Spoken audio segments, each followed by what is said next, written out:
today we're going to take a break from sanding and do the rest of the filleting on the inside on the starboard side. If you're new here, let me catch you up on what's going on. Almost 2 years ago, we hauled out our 40-foot steel sailboat, thinking we had about 6 months of work to do on her. Obviously, that estimate was grossly inaccurate. But almost 2 years later, we are actually getting close to putting the final coats of paint on before getting back into the water. The only issue is that before the paint goes on, we have a bunch of fairing that we need to do. So here we are on week 3 of fairing. So we started this before we left and ran out of fairing compound as well as time. We've got more of that today and we're going to try to get the filleting done. And we got some stuff. We got some things. The things. Hi, Bonju. It's more sanding stuff, so it should hopefully make the job easier. I'm Taryn, this is Logan, and this is Max. Our life rarely goes as planned, and this story is no different. But we are determined to rebuild our beautiful steel boat, even stronger than she was before. And we're bringing you along with us. Well, I've had this mask since I was 20 years old, so about 14 years I've used this thing, and it's finally starting to degrade. So all this along here is like sticky and weird. The plastic's giving off some kind of chemical or something, and it's not comfortable to wear anymore. I get like weird stuff on my face too. So we've replaced this guy with a brand new one. Looks the exact same. And hopefully my face won't get sticky and weird and super dirty anymore. But yeah, that's a pretty good run for that thing.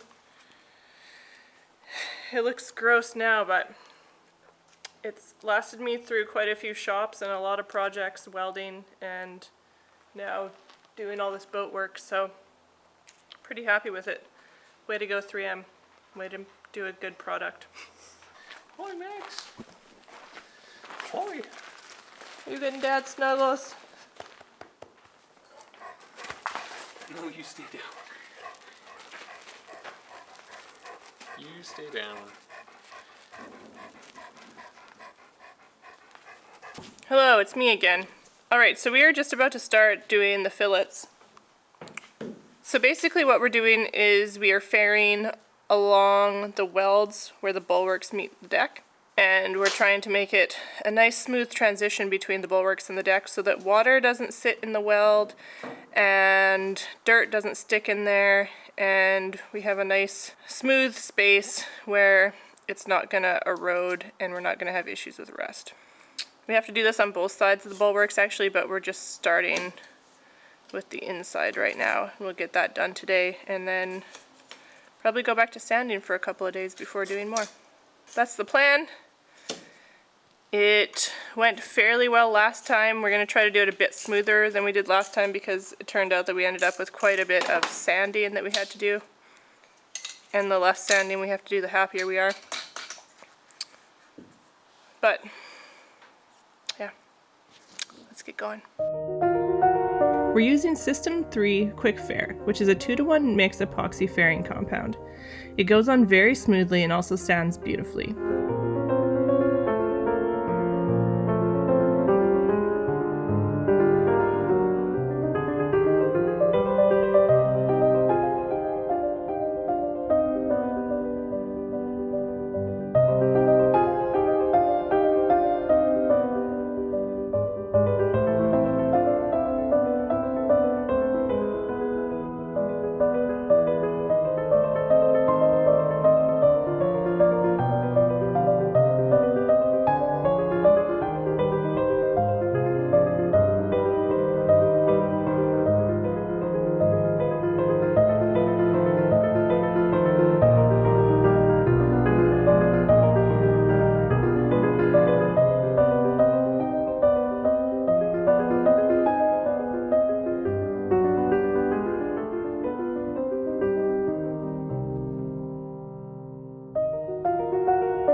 Yesterday we got most of that interior filleting done. We just have to do like part of the upper step.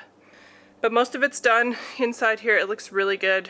And today I'm at the boat and I'm just going to start cleaning the interior, or continue cleaning the interior. So I'm sorry this is kind of going to be a boring few weeks, but that's the reality of boat work. You get all these projects kind of knocked off the list, and then all of a sudden you're doing weeks and weeks and weeks and weeks and weeks just to get one project done. So there's all that deck work, and then there's a bunch of work to do in the cockpit before we even get close to putting our final coats of paint on and getting back in the water. Well, that's just the nature of it. The interior of the boat was still pretty coated in dust from sandblasting. It's amazing how dust works its way into every crevice, even with the poly taped up. But I was able to clean up most of it, and it felt amazing to be able to see some surfaces again.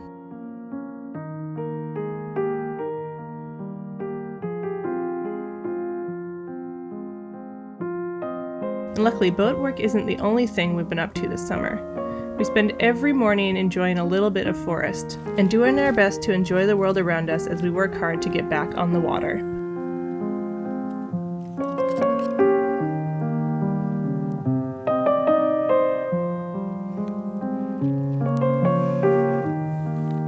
But sanding, ferrying, and painting weren't the only jobs we needed to finish to get back in the water. We also have numerous other things that we need to get back together, like the Cutlass Bearing and prop shaft.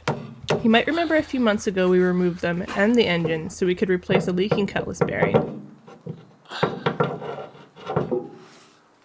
And along the way we discovered there was an extra sleeve in the shaft that we didn't know about. So before we do anything else, that has to come out.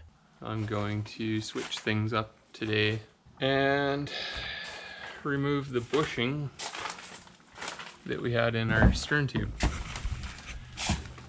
So this guy has to come out of here, and this stainless set screw here is very stripped. So gonna try a few tricks before I end up drilling it out.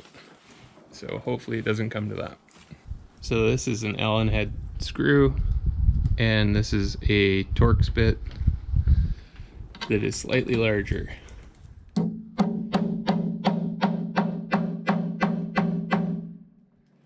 Sometimes this works.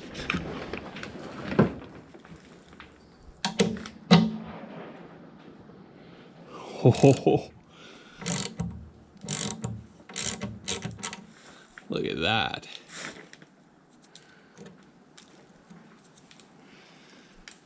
Sweet. Back to the old using this guy to cut this. That should be fun.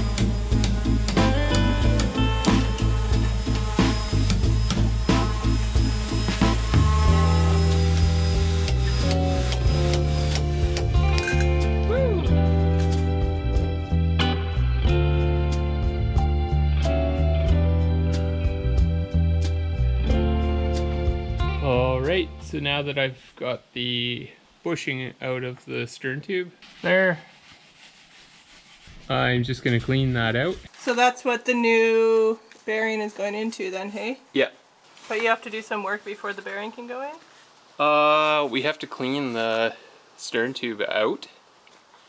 So I'm not exactly sure how I'm going to do that yet. I think it's going to involve a drill and a broom handle. It really doesn't look that bad. Can you, okay, whenever you're ready, I want to film it. Can you see in there? Mm-hmm. Like, I was expecting it to be rusty. Yeah, it doesn't look rusty at all. It just looks like there's some sand in there. But I mean, you can't see all the way up either, but... No.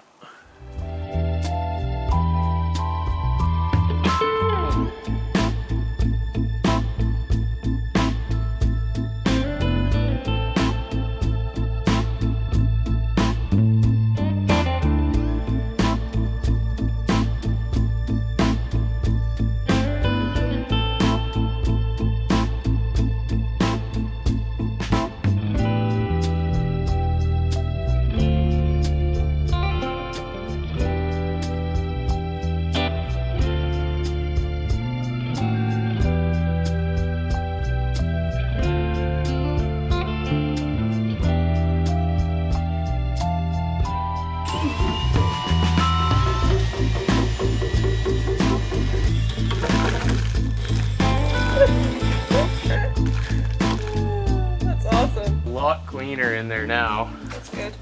But it also has a bit of surface rust.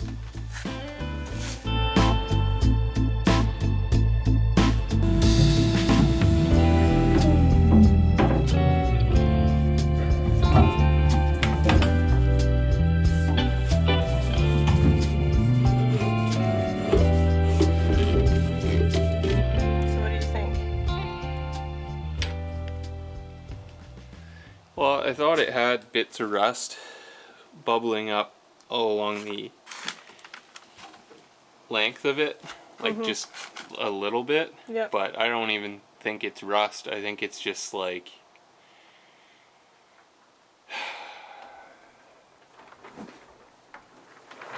salt and mineral deposits that have like a slightly rusty color to them. Right. Because like what I've scraped off with these rags, you can see the coating underneath them, like the galvanization underneath, Yeah. and it's intact. So I think all I have to do is touch up the spots where I've scratched with the saw while cutting through the bushing, At the end here. just at this end. Okay. And like that stuff there, it looks like rust, but it's not. When you scratch it off, you can still see the galvanized underneath it. And in behind this bearing here, it's like scratched clean and it's still white bare steel. Like there's no corrosion whatsoever. So I think that's what we're gonna do. We're just gonna touch that one spot up and press the new Cutlass bearing in. Sweet.